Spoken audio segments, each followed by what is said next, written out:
3, 2, 1. If you're not willing to go in there and face yourself, you're not gonna find anything.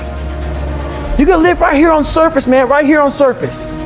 So if there is an ending to this world and there is somewhere to go and there's a judgment, you're gonna get there and you might see a chart. And that chart may tell you who the f you should have been. And now you get the rest of your life to think about that.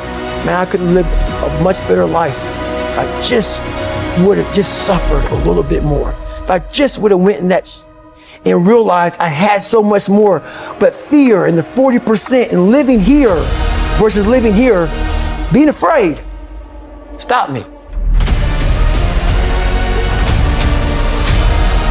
Your biggest enemy, the most important conversation you will ever have in your life is the one you have with yourself. You wake up with it, you walk around with it, you go to bed with it, eventually you're gonna act on it, whether it's good or bad. You have to, that's why the whole thing about this book I have, it's about you. It is about you. It's strictly about you finding who you are. So many people die, live 100 years, never fucking know who they are. Never know who they are. You have to look in that mirror and know there's so much more in here, man. Because I can literally right now be a 300-pound guy spraying for cockroaches still to this day if I did not look in that mirror and say, there has to be more to this. This can't be it. And then willing to go into it, dive deep into it, and give all I have to find it. So that's what all that's about. Let's say there's 10 people in this room, and we're all mediocre. But I'm the best of the mediocre people. I now think I'm great. I'm great. We surround ourselves around people that make us feel great. They tell us what we want to hear. The second we put ourselves amongst the uncommon people, we don't like that feeling, that challenging feeling of that person who's waking up at 3:30 in the morning and say, hey, push it, we're going for a run. We don't like that challenge. We like that person who says, hey, you know what, man, I don't feel good today, man. And they say, oh, it's okay, brother. Take a day off, maybe we'll get a pizza and watch the game. We like that. We love that feeling. Why? Because you understand, man, we're good, bro. We don't want that motherfuckers like this. Hey, man, no, bro. Get your shit on, man. Stop being a punk. We don't want that in our lives. We don't want that person who's constantly challenging our weaknesses. We want that person who's constantly, making us feel nice and good and secure in ours. That's the mediocrity of life. We want to be the best amongst the average people. People wonder, how do you stay hungry all the time? Because after I accomplish something, I don't sit back like a lot of guys who graduate buds, graduate this, graduate that. They get comfortable. They wonder why I'm getting weak, man. I don't know, I lost my edge. What's going on? Because once you hit the top of the fucking mountain, guess what happened? I'm good. I'm good, so you wonder why you're falling down now. Because once you reach the top of the mountain, you gotta build another one. That's mediocrity. There's a lot of people in mediocrity who have a nice resume, but they're one-timers, man. They hit a one-time deal, they busted it open, got a lot of money, but they're good. You're mediocre now, man. What are you doing today, tomorrow, the next day?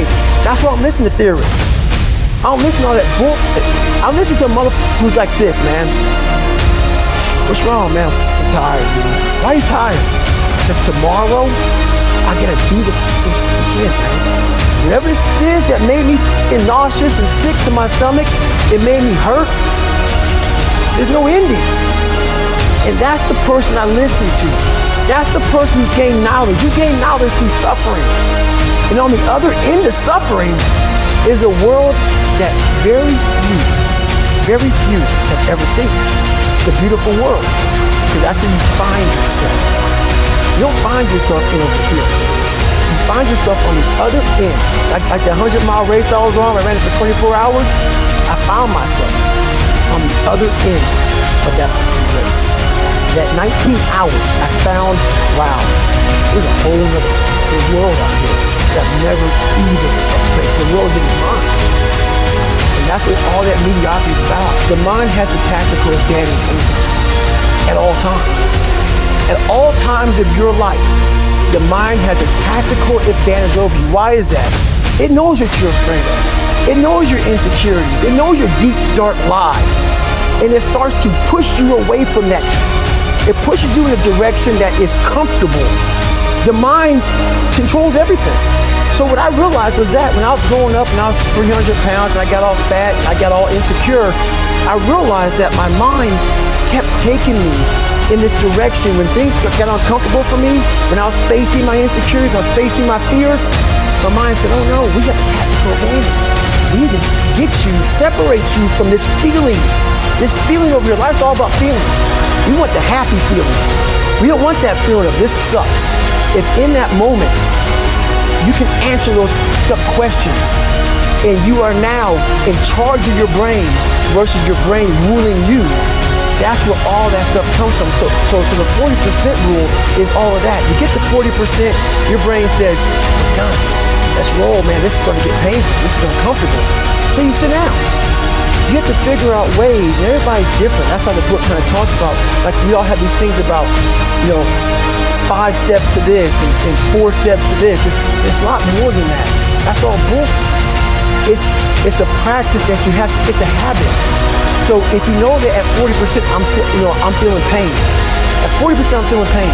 That's where the 40% rule kicks in. Now it starts. Okay, I'm feeling pain. My mind's saying all this. It's saying get out of here, run, leave. The fight or flight kicks in. Okay, we're done. We're not good enough. It starts telling you all these things. You start to believe it because the mind controls all. This is the time when you have to gain control back in your mind. It's okay. Let me see if I can think about this.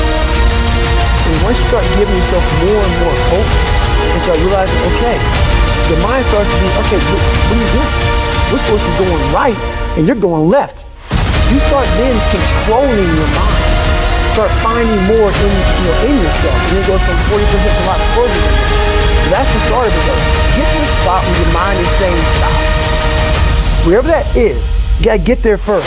And then that's when that starts to work for you. You gotta control yourself in that moment.